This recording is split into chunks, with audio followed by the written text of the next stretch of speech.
अंग्रेजन बहू और बेचारी भूली सास। माधवी अपने पति रमेश और अपने बेटे अजय के साथ रहा करती थी। अजय का बचपन से एक ही सपना था कि वो अपनी आगे की पढ़ाई यूएसए में पूरी करे और इसीलिए वो यूएसए पढ़ाई करने के लिए चला जाता है। 3 साल बाद जब वो अपनी पढ़ाई पूरी करके आता है तो अपने बेटे के आने की खुशी में माधवी उसकी पसंद के कई तरह के पकवान बनाती है और जब घर की डोरबेल बजती है तो माधवी अपने पति रमेश को कहती है, लगता है मेरा अजय आ गया है, आप यहीं बैठना, मैं दरवाजा खोलती हूँ। माधवी जल्दी से जाकर दरवाजा खोलती है तो दरवाजे पर अजय के साथ एक लड़की को देखकर वो अजय से पूछती है, ये कौन है बेटा? माँ, ये ग्रेटी है। हम दोनों यूएसए में साथ ही पढ़ते थे और अब ग्रेटी इस घर की बहू है। क्या बहू? अरे बेटा, तूने शादी कर ली और बताया भी नहीं। कम से कम अपनी माँ को बता तो देता कि तू अपने साथ इस घर की बहू लेकर आ रहा है। मैं बहू के आने की कुछ तैयारी तो कर लेती। कोई बात नहीं बहू, यही रुक, मैं अभी तेरे लिए पूजा की थाल लेकर आती हूँ। मॉम, आप अपनी ये फॉर्मेलिटीज बाद में पूरी कर लेना। I'm so tired right now. आजा डार्लिंग, अपना रूम कहाँ है? कोई बात नहीं बहू, तुम पहले आराम कर लो, तब तक मैं तुम्हारे लिए चाय बना कर लाती हूँ। ग्रेटी अपनी सास की किसी भी बात का कोई जवाब नहीं देती और अपने रूम में जाकर सो जाती है। कुछ देर बाद माधवी अपने बहू बेटे के लिए चाय नाश्ता लेकर उनके कमरे में जाती है, जहाँ ग्रेटी अपनी सास से कहती है, हाँ चाय, अजय। क्या हुआ ग्रेटी? अपनी मॉम को बोलो कि अब ये जब भी हमारे कमरे में आए तो नॉक करके आए। आपसे मैं ऐसा ही करूंगी बहू। वो तो आज ही तुम दोनों आए हो तो मुझे लगा थक गए होंगे, इसलिए जल्दी जल्दी मैं ऐसे ही चाय नाश्ता लेकर आ गई। वो क्या है ना, अजय जब भी बाहर से आता है तो आते ही चाय मांगता है, बस इसीलिए मैं ना ये चाय यहाँ रख देती हूँ, पी लेना, अदरक वाली चाय है। ये बोलकर माधवी वहाँ से जाने लगती है। तभी ग्रेटी अपनी सास से कहती है, जाते हुए अपनी साथ अपनी ये चाय भी ले जाओ, क्योंकि अजय अब चाय नहीं पीता। हाँ माँ, जब से मैं यूएसए गया हूँ तब से मैंने चाय पीनी छोड़ दी है। अब एक काम करो, हम दोनों के लिए कॉफी ले आओ, मैं सच में बहुत ज्यादा थक गई हूँ। अरे ठीक है, ला देती हूँ। अच्छा बेटा, तुम्हारे मम्मी पापा इंडियन है या फिर वही अंग्रेजी है? मेरे मम्मी पापा इंडियन हैं, पर मैं शुरू से यूएसए में रही हूँ, इसलिए मैं खुद को अंग्रेजन मानती हूँ। वैसे अब जल्दी से जाकर मेरे लिए कॉफी लेकर आओ और मेरे बारे में इतना ज्यादा इंक्वायरी करने का जरूरत नहीं है। अरे हाँ हाँ, अभी लाती हूँ।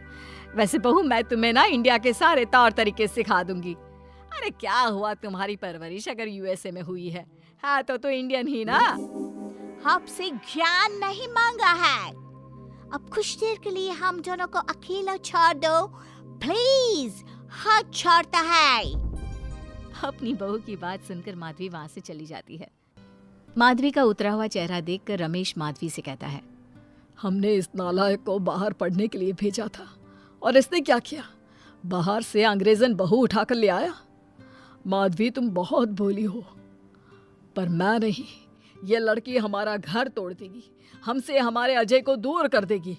देखा, आते ही कैसे रोब झाड़ रही है, जैसे तुम इस घर की नौकरानी हो। तुम उसको बोलो कि तुम इस घर की मालकिन हो और उसकी सास हो, वो वही करे जो तुम कहोगी। अरे आप बेकार में ही गुस्सा हो रहे हैं। बहू यूएसए की है, यहाँ नई नई आई है, उसको यहाँ के तौर तरीके नहीं पता और वो मुझे अपनी माँ मानती है, तभी तो अपने नखरे दिखा रही है। वैसे भी ना बहू बेटी दोनों बराबर ही होती हैं। माधवी, कौन सी बेटी अपनी माँ से ऐसे बात करती है जैसे तुम्हारी बहू कर रही है? मैं बस तुम्हारे कहने पर चुप हूँ, वरना मैं अपने बहू बेटों को आज ही घर से निकाल देता। ये कहकर रमेश वहाँ से चला जाता है। ऐसे ही कुछ दिन बीत जाते हैं और ग्रेटी अपनी बेचारी भोली भाली सास पर अत्याचार करती रहती है। ग्रेटी अपना सारा काम अपनी सास से करवाती और उसी को भला बुरा सुनाती। ऐसे ही एक दिन माधवी कपड़े धो रही होती है और ग्रेटी माधवी को सताने के लिए अपने सारे कपड़े लाकर उसे देती है और कहती है, मॉम्स, ये मेरे कुछ कपड़े हैं, जरा इन्हें भी धो दो। इतना बोलकर ग्रेटी तैयार होकर घर से जाने लगती है। तभी माधवी उससे कहती है, बहू, आज तुम्हारे ससुर के दोस्त के घर में एक छोटी सी पार्टी है। उन्होंने सह परिवार बुलाया है। मैं चाहती हूँ कि तुम और अजय भी आज हमारे साथ वहाँ चलो और आज ना साड़ी पहनना। मॉम, अभी मैं क्लब जा रही हूँ, रात को मुझे टाइम मिलेगा तो आपके साथ चली जाऊंगी, पर साड़ी बारी नहीं पहनूंगी। ये कहकर ग्रेटी वहाँ से चली जाती है। शाम हो जाती है। सब ग्रेटी के घर आने का इंतजार करते हैं और इस वजह से कोई भी पार्टी में नहीं जा पाता। इंतजार करते करते रात के 12 बज जाते हैं। 12 बजे रात को ग्रेटी नशे की हालत में जख्मी घर आती है। अपनी बहू के सर और हाथ पर लगी चोट देखकर माधवी परेशान हो जाती है और जल्दी से फर्स्ट एड का बॉक्स लाकर अपनी बहू के सर पर पट्टी करती है। एक माँ की तरह प्यार करते हुए वो अपनी बहू से कहती है, बहू, तुझे चोट कैसे लग गई बेटा? मैं घर आ रही थी, एक बाइक वाले से मेरी टक्कर हो गई। कोई बात नहीं बेटा, कल सुबह होते ही तुझे अपने फैमिली डॉक्टर के पास ले जाऊंगी। अच्छा, अब तू ना आराम कर, मैं तेरे लिए अभी हल्दी वाला दूध लेकर आती हूँ। माधवी, मैंने तुम्हें पहले ही समझाया था, ये अंग्रेजन हमारे घर के लिए ठीक नहीं है, पर तुमने मेरी एक नहीं मानी। अब देख लो, आज इस अंग्रेजन बहू की वजह से सारे मोहल्ले में हमारी नाक कट गई है। आज सब हम पर हंसते हैं और ये सब कुछ तुम्हारी वजह से हुआ है, तुम्हारी छूट की वजह से हुआ है। ये कहकर रमेश अपने रूम में चला जाता है, पर माधवी अपनी बहू की पट्टी करके उसे उसके कमरे में जाकर सुला देती है।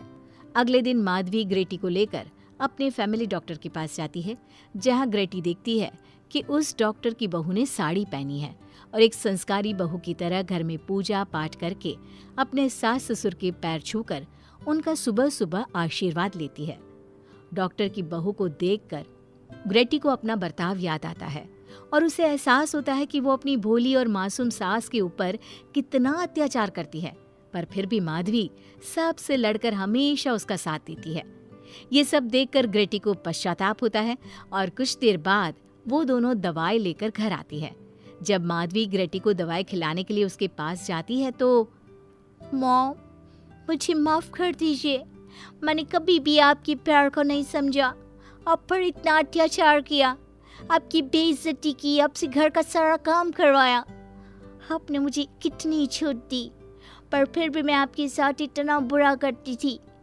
और आज जब मैं नशे की हालत में चोट खाकर घर आई तो भी आपने मुझसे कोई सवाल नहीं किया, उल्टा आपने मेरा साथ दिया, मेरी सेवा की।